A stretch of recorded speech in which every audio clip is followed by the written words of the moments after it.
Okay, let's talk about one of the most incredible meteoric rises in modern history.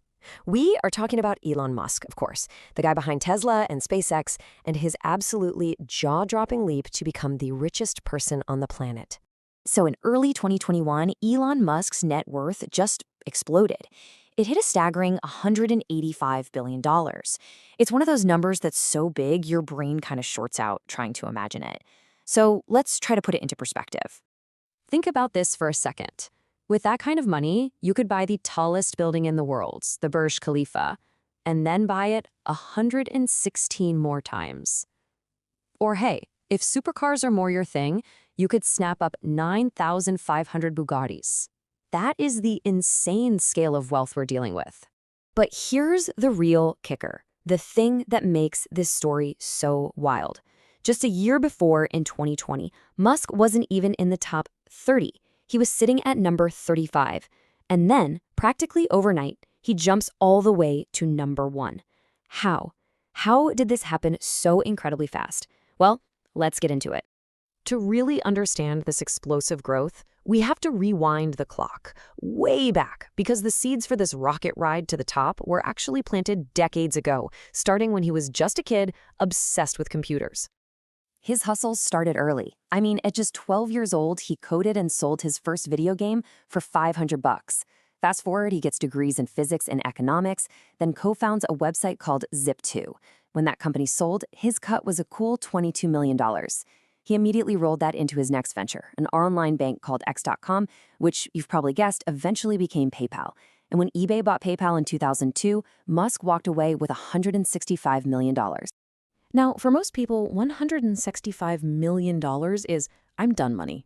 You retire to an island, but for Musk, that wasn't the finish line. It was just the start. It was the seed money, the fuel he needed for the real launch. So with that new capital, he aimed his sights at 2 gigantic industries with the goal of completely changing how we move around, not just here on Earth, but maybe off of it too. He wanted to build a whole new world. And this quote just says it all. The sheer scale of his ambition is just something else.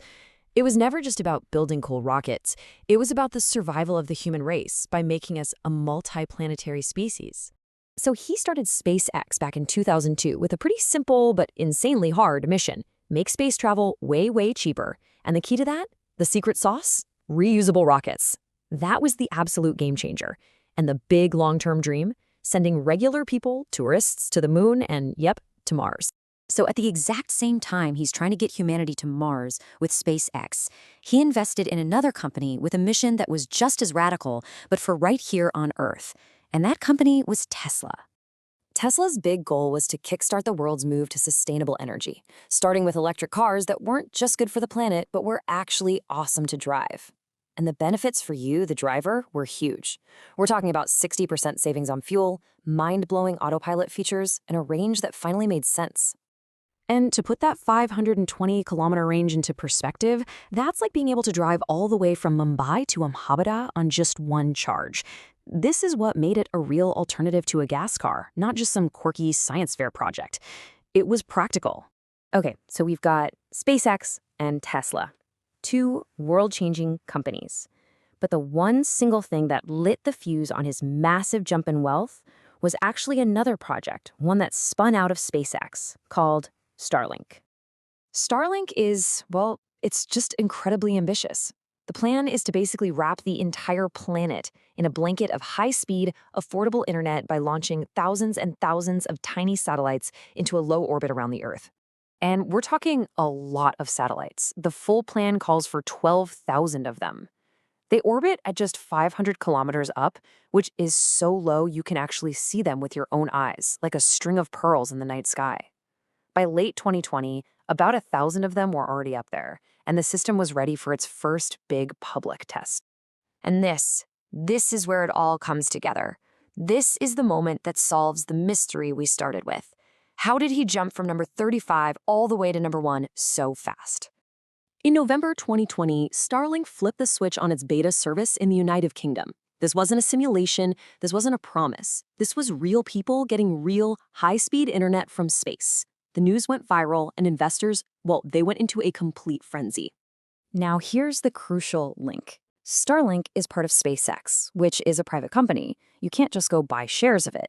So all these excited investors, desperate to get a piece of the Musk magic, poured their money into the only publicly traded company he ran, Tesla. The excitement for Starlink directly fueled a massive buying spree of Tesla stock. The result was immediate, and it was dramatic. Tesla stock, which had been trading around $250, just went completely vertical. In a ridiculously short amount of time, it blasted past $850 a share, smashing every record. And since Elon Musk's personal wealth is almost all tied up in his Tesla shares, that stock surge launched him from number 35 on the rich list, rocketing past Jeff Bezos, past Bill Gates, straight into the #1 spot. And just like that, the mystery was solved. But the story isn't just about the numbers.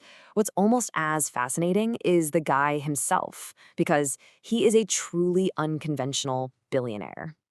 I mean, you think of a billionaire, you picture yachts, fancy holidays, giant mansions.